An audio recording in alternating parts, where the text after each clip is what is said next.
Everyone thought they knew Matt Lauer. For decades, he wasn't just reading the headlines, he was the headline. Millions woke up every morning to his calm voice and familiar smile on Today. He was trusted, admired, and in many ways untouchable. But in November 2017, that entire image collapsed overnight. Within 24 hours, Matt Lauer went from being America's favorite anchor to the center of one of the most shocking scandals in television history. So what really happened behind the cameras? And where is he now? The truth is far more complicated than most people realize. Matt Lauer's career didn't start with instant fame. Born in New York City in 1957, he climbed his way through local news stations before eventually landing the co-anchor chair at NBC's Today in 1997. That moment would define his life for the next 2 decades. Lauer quickly became one of the most recognizable television personalities in the country. He wasn't just delivering the news, he was shaping conversations. Interviews with presidents, A-list celebrities, and even royalty made him a trusted household name. He anchored Olympics coverage, moderated political debates, and brought a steady presence that millions of Americans relied on. At his peak, Lauer wasn't simply a TV host. He was a cultural institution. NBC leaned heavily on his star power, paying him tens of millions of dollars to keep him in the anchor chair. The network's ratings soared, and his influence stretched far beyond the screen. To many, he represented stability in an ever-changing media landscape. But fame like that often hides deeper truths. Behind the polished professionalism and charming smile, whispers began to surface about behavior that didn't match his public image. While no one dared to question him openly, rumors floated quietly through the halls of NBC. The man who seemed invincible on television was building cracks in private, and those cracks would eventually shatter everything. But the downfall came faster and more brutally than anyone expected. The collapse came on November 29, 2017. Viewers tuning in to Today were stunned when Savannah Guthrie and Hoda Kotb tearfully announced that their longtime co-anchor had been terminated by NBC. The reason? A detailed complaint of inappropriate behavior during the 2014 Sochi Olympics. It wasn't just a firing, it was a bombshell that rocked American media. NBC executives said the decision was made overnight after receiving credible evidence. For a man who had defined morning television for 20 years, the abruptness was staggering. One day he was America's trusted anchor. The next he was completely erased from the show's opening credits, website, and promos. The news spread instantly across the globe. Fans expressed disbelief, critics called for accountability, and the media landscape shifted within hours. But even as the initial shock rippled, more troubling details began to emerge. NBC executives revealed that the complaint might not have been an isolated incident. Rumors suggested a pattern, raising serious questions about what had been ignored or hidden for years. For Matt Lauer, this wasn't just the end of a job, it was the destruction of his legacy. His reputation, once spotless, was now stained permanently. Friends and colleagues expressed shock, but whispers circulated that everyone knew something long before the story broke. The once untouchable anchor was suddenly the subject of front-page headlines for all the wrong reasons, and this was only the beginning, because what came next painted an even darker picture.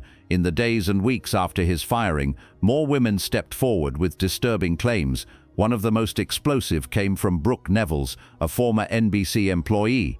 She alleged that during the 2014 Sochi Olympics, after a night of drinking, Lauer assaulted her in his hotel room while she was too intoxicated to consent. The story was shocking, and it sent shockwaves across the country. But Nevels wasn't the only one. Other women described a toxic environment where Lauer allegedly abused his power. There were claims of inappropriate gifts, including a sex toy with a graphic note attached, crude remarks made in the office, and a general culture of fear. Some accused him of using his influence to pressure women into situations they didn't want. The media frenzy was relentless.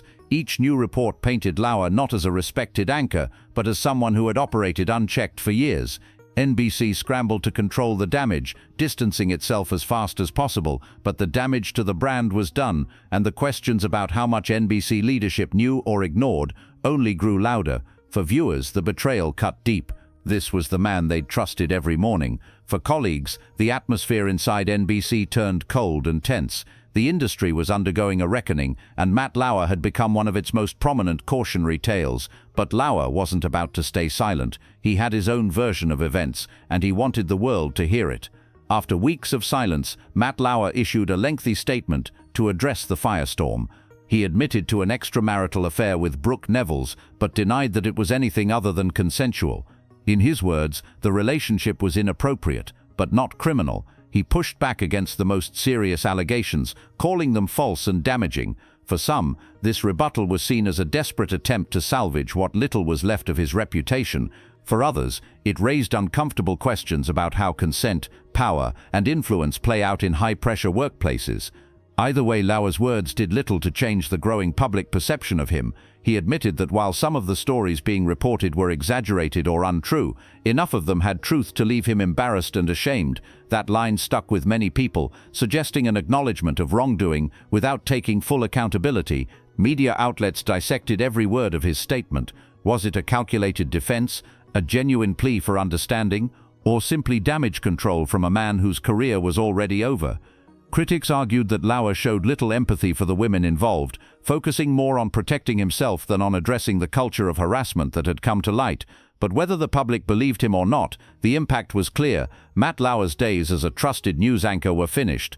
NBC had severed ties, advertisers had pulled away, and viewers had moved on. Still, the story didn't end there, because while his career was gone, Matt Lauer himself wasn't, and the world began to wonder, where did he go? In the years following his firing, Matt Lauer virtually disappeared from the public eye. Paparazzi sightings became rare, and interviews non-existent. He sold his multi-million-dollar Hamptons estate, sparking rumors that he was leaving the country for good. Some reports suggested he had relocated to his New Zealand farm, where he owned hundreds of acres of land. Others claimed he was splitting time quietly between the Hamptons and abroad. Life for Lauer shifted dramatically. Instead of being in front of millions every morning, he was living in near isolation. Friends described him as withdrawn, but slowly reconnecting with select people from his past. He attended a former colleague's wedding, exchanged messages with old friends, and focused on spending time with his children. But despite attempts at rebuilding his personal life, he remained deeply cautious of public appearances. For someone once addicted to the spotlight, this retreat marked a complete reversal. Gone were the interviews, the cameras, and the limelight. What replaced them was silence and speculation. Some believed he was preparing for a low-key comeback. Others thought he was content living in obscurity, away from judgment. But even in hiding, Matt Lauer couldn't avoid controversy forever, because soon, new headlines dragged his name back into the conversation. Years after his fall, whispers of a comeback began. Don Lemon, speaking publicly, suggested that Matt Lauer could reinvent himself on digital platforms. "The public misses him," Lemon said, hinting that a return might be possible in podcasts or online media. For fans still nostalgic about the Today era, this seemed plausible, but inside the industry, the response was icy. Executives feared the backlash that would come with putting him back in the spotlight. At the same time, a new controversy emerged. PETA accused sheep farmers linked to Lauer's New Zealand property of animal abuse, releasing graphic claims that sparked outrage. Lauer quickly distanced himself, stating he had no knowledge of the alleged mistreatment and launching his own investigation into the matter. Even in silence, trouble seemed to follow. For Lauer, these new headlines revealed the fragile balance of his existence. He wasn't actively courting attention, but attention kept finding him. Any step toward re-entering the public eye was met with skepticism, if not outright hostility. Yet the whispers wouldn't stop. Was there a path back? Could he reinvent himself outside traditional media? Or would the past always overshadow the present? Which leaves one final question: is this really the end of Matt Lauer's story, or just the quiet beginning of another chapter? Matt Lauer's journey is unlike almost any other in television history. From beloved morning anchor to the face of one of the industry's biggest scandals, his rise and fall captured the world's attention. The allegations, the firing, the retreat, and the rumors of a comeback, each piece adds to the mystery of where his story goes next. Today he lives in the shadows of his former fame, quietly navigating life away from the cameras. But questions linger. Can someone who once defined morning television ever truly vanish? Or will Matt Lauer eventually resurface, reshaped for a new world of digital media? In the end, his legacy may depend not just on what he's already done, but on whether the public is willing to accept him again, and that perhaps is the biggest mystery of all.